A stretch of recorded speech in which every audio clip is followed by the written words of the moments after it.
बिस्मिल्लाहिर्रहमानिर्रहीम। अस्सलाम वालेकुम dear students, welcome to my YouTube channel math with K B. तो चलते हैं स्टूडेंट्स अपने लेक्चर नंबर 7 की तरफ। और लेक्चर नंबर 7 में आज हम स्टार्ट करेंगे एक्सरसाइज नंबर 3.5।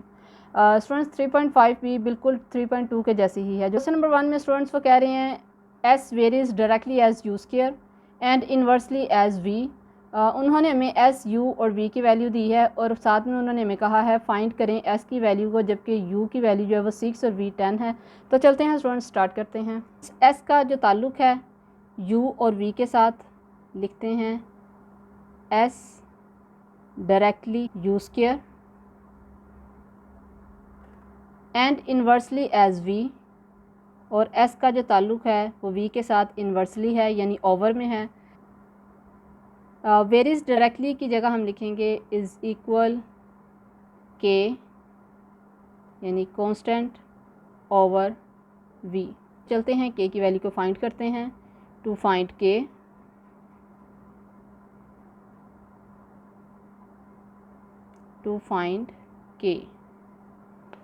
के लिए स्टूडेंट्स हम वैल्यूज़ को पुट करेंगे। पुटिंग, तो चलते हैं स्टूडेंट्स अब अपनी इक्वेशन 1 में वैल्यूज़ को पुट करते हैं। एस की वैल्यू मेरे पास 7 है, इज़ इक्वल के को हमने फाइंड करना है। यू के ऊपर स्क्वायर है और यू की वैल्यू मेरे पास 3 है, तो चलते हैं 3 का स्क्वायर लेते हैं। और ओवर में स्टूडेंट्स हमारे पास वी और वी की वैल्यू 2। 7 इज़ इक्वल के, 3 के ऊपर स्क्वायर है, 3 3 द 9 ओवर में 2। स्टूडेंट्स 2 जो है वो के साथ डिवाइड हो रहा है, जबकि दूसरी तरफ जाके 7 के साथ मल्टीप्लाई होगा, और 9 जो के साथ मल्टीप्लाई हो रहा है वो दूसरी तरफ जाके डिवाइड होगा। 7 टू द 14 ओवर 9। और यहाँ पे स्टूडेंट्स ऊपर नीचे कोई कटिंग नहीं हो सकती, तो हमारी के की वैल्यू आ गई है, के इज़ इक्वल टू 14 ओवर 9। तो चलते हैं अब अपनी सेकंड कंडीशन की तरफ और फाइंड करते हैं एस की वैल्यू।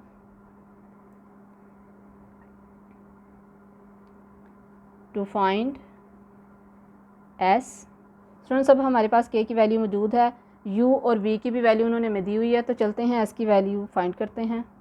तो चलते हैं स्टूडेंट्स इक्वेशन 1 में वैल्यूज़ को पुट करते हैं। इक्वेशन 1 हमारे पास है एस इज़ इक्वल के यू स्क्वायर ओवर वी। तो एस की वैल्यू स्टूडेंट्स हमने फाइंड करनी है। के की वैल्यू मेरे पास 14 ओवर 9 है। यू की वैल्यू स्टूडेंट्स हमारे पास 6 है और यू के ऊपर स्क्वायर है, और ओवर में हमारे पास वी है और वी की वैल्यू हमारे पास 10 है। तो चलते हैं स्टूडेंट्स इन्हें सॉल्व करते हैं। 14 ओवर 9 मल्टीप्लाई बाय 6 के ऊपर स्क्वायर है, तो 6 6 36 over 10। 9 1 the 9, 9 4 the 36, 2 2 the 4, 2 5 the 10। और यहाँ पे स्टूडेंट्स हमारे पास जो एस की वैल्यू है वो 14 को मल्टीप्लाई किया 2 से 28 ओवर 5। और यहाँ पे स्टूडेंट्स हमने एस की वैल्यू फाइंड कर ली है। तो चलते हैं अपने नेक्स्ट क्वेश्चन की तरफ। तो चलते हैं स्टूडेंट्स अपने नेक्स्ट क्वेश्चन की तरफ, और इसमें वो कह रहे हैं if Y varies directly as X cube and inversely as Z square and T. यहाँ पे स्टूडेंट्स वाई का जो ताल्लुक़ है वो एक्स की क्यूब के साथ डायरेक्टली है और जी स्क्वायर और टी के साथ जो है इन्वर्सली है। तो चलते हैं Y directly X cube inversely as Z square and T. और यहाँ पे स्टूडेंट्स आप देख सकते हैं y इज़ इक्वल, डायरेक्टली की जगह स्टूडेंट्स मैं कांस्टेंट के X cube over ji square multiply by T. तो यहाँ पे स्टूडेंट्स हम सबसे पहले के की वैल्यू फाइंड करते हैं। टू फाइंड के, टू फाइंड के।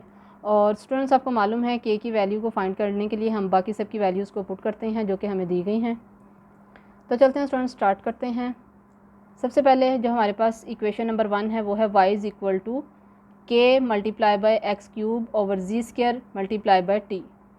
तो चलते हैं y की वैल्यू हमारे पास है 16, y की जगह हम 16 पुट करते हैं, इज़ इक्वल के की वैल्यू को हमने फाइंड करना है। x के ऊपर क्यूब है और x की वैल्यू मेरे पास 4 है, तो चलते हैं 4 के ऊपर क्यूब लेते हैं, और ओवर में स्टूडेंट्स हमारे पास जी स्क्वायर, जी की वैल्यू हमारे पास 2 है और जी के ऊपर स्क्वायर है, और इसके साथ ही स्टूडेंट्स हमारे पास टी की वैल्यू 3 है। तो चलते हैं स्टूडेंट्स 4 का क्यूब लेते हैं। 4 का क्यूब हमारे पास 64 है और ओवर में स्टूडेंट्स हमारे पास 2 के ऊपर स्क्वायर है, 2 to the 4 मल्टीप्लाई बाय 3। और यहाँ पे स्टूडेंट्स आप देख सकते हैं 4 मल्टीप्लाई बाय 3 जो है वो के साथ डिवाइड हो रहा है, जबकि दूसरी तरफ जाके 16 के साथ मल्टीप्लाई होगा। 4 3 द 12 और ओवर में स्टूडेंट्स हमारे पास 64 के साथ मल्टीप्लाई हो रहा है, जबकि दूसरी तरफ जाके डिवाइड होगा, इज़ इक्वल के।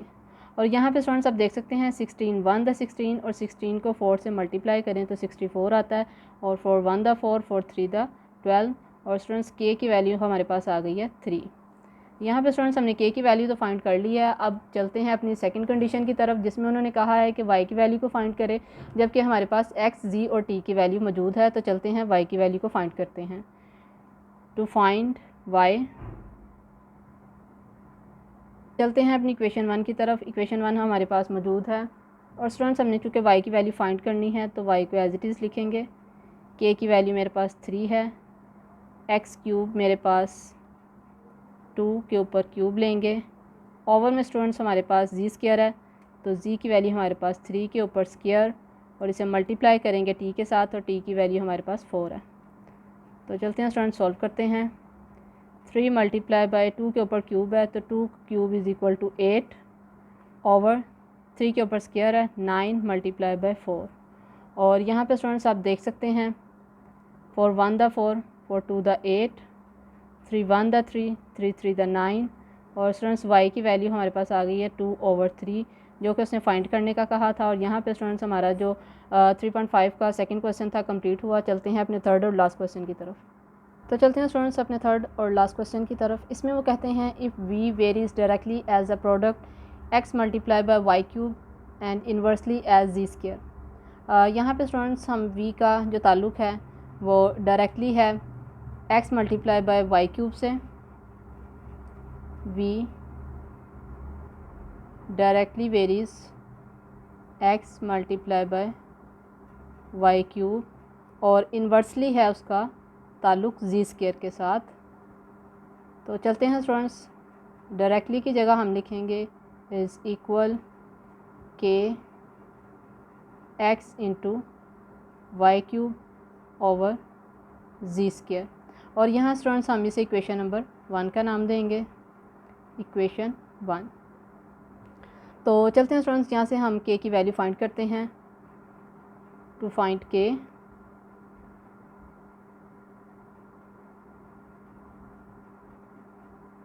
और स्टूडेंट्स के की वैल्यू को फाइंड करने के लिए मुझे क्या करना है, इक्वेशन नंबर 1 में बाकी की तमाम वैल्यूज़ को पुट करना है जो कि हमारे पास मौजूद हैं। मेरे पास v की वैल्यू x, y और z की वैल्यू जो उन्होंने हमें दी है पुट करते हैं इक्वेशन 1 में और फाइंड करते हैं k की वैल्यू को। और यहाँ पे स्टूडेंट्स आप देख सकते हैं हमारे पास इक्वेशन 1 मौजूद है। तो चलते हैं v की जगह v की वैल्यू लिखते हैं। 27 इज़ इक्वल के, स्टूडेंट्स चूँकि हमने मालूम करना है तो इसे as it is note down करेंगे। x की वैल्यू स्टूडेंट्स हमारे पास 7 है, y के ऊपर क्यूब है और y की वैल्यू मेरे पास 6 है। तो चलते हैं 6 के ऊपर क्यूब लगाते हैं। ओवर में स्टूडेंट्स हमारे पास जी स्क्वायर है और जी की वैल्यू मेरे पास 7 है। तो चलते हैं जी स्क्वायर मल्टीप्लाई बाय 7। और यहाँ पे स्टूडेंट्स आप देख सकते हैं 6 के ऊपर क्यूब है और 6 का क्यूब हमारे पास है इक्वल है 216 के। ओवर में 7 के ऊपर स्क्वायर है तो 7 स्क्वायर इज़ इक्वल टू 49। और यहाँ पे स्टूडेंट्स हमारे पास जो वैल्यू डिवाइड हो रही है दूसरी तरफ जाके मल्टीप्लाई करते हैं, और जो मल्टीप्लाई हो रही है उन्हें दूसरी तरफ जाके डिवाइड करते हैं। 27 मल्टीप्लाई बाय 49 और इसके ओवर में लिखेंगे 7 मल्टीप्लाई बाय 216 इज़ इक्वल के। और यहाँ पे स्टूडेंट्स आप देख सकते हैं ऊपर नीचे कटिंग हो रही है। 7 1 द 7 7 7 द 49। और यहाँ पे स्टूडेंट्स 27 1 द 27 और 27 को 8 से मल्टीप्लाई करेंगे तो हमारे पास आ जाएगा 216। और यहाँ पे स्टूडेंट्स हमारे पास के की वैल्यू आ गई है 7/8। स्टूडेंट्स के की वैल्यू हमने फाइंड कर ली है। तो चलते हैं स्टूडेंट्स अब वी की वैल्यू फाइंड करते हैं, जबकि हमारे पास वैल्यूज़ मौजूद हैं। टू फाइंड वी,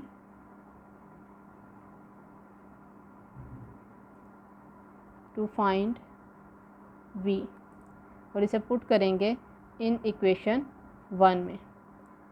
चलते हैं स्टूडेंट्स, अपनी इक्वेशन नंबर 1 में वैल्यूज़ को पुट करते हैं।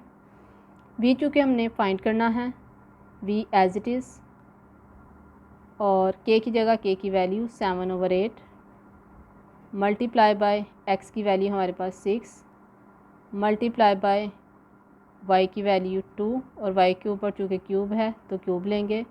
ओवर में स्टूडेंट्स हमारे पास z है और z की वैल्यू मेरे पास 3 है और 3 के ऊपर स्क्वायर चूँकि हमारे पास z स्क्वायर है।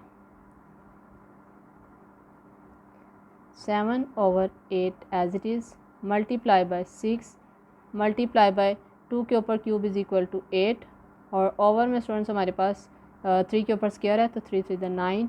और चलते हैं स्टूडेंट्स, इनकी कटिंग हो रही है, कटिंग करते हैं। 8 8 से, 3 2 द 6, 3 3 द 9 और यहाँ पे स्टूडेंट्स हमारे पास इसकी मज़ीद कटिंग नहीं हो सकती तो v की वैल्यू आ गई है 7 2 द 14/3। और यहाँ पे स्टूडेंट्स उन्होंने v की वैल्यू फाइंड करने का कहा था, v की वैल्यू हमने फाइंड कर ली है। इसके साथ ही स्टूडेंट्स हमारा जो 3.5 का थर्ड क्वेश्चन था अल्हम्दुलिल्लाह वो भी कंप्लीट हुआ। स्टूडेंट्स मैं उम्मीद करती हूँ आपको समझ आई होगी। आप इन सब की खूब प्रैक्टिस कीजिएगा, इंशाअल्लाह ताला आपको आ जाएंगी। मेरी दुआएं आपके साथ है, अल्लाह पाक आप सब बच्चों को कामयाब करे और हम सबको दीन और दुनिया का नफ़ा बख्श इल्म अता फरमाए और नफ़ा बख्श इल्म पे अमल करने और करवाने की तौफीक और सादत नसीब फरमाए, आमीन। इसके साथ ही स्टूडेंट्स हमारा जो लेक्चर नंबर 7 था अल्हम्दुलिल्लाह कंप्लीट हुआ। इंशाअल्लाह ताला अपने नेक्स्ट लेक्चर में हम 3.6 को कंप्लीट करेंगे। तब तक के लिए स्टूडेंट्स अपना बहुत सारा ख्याल रखिएगा, दुआओं में याद रखिएगा। अल्लाह हाफिज़।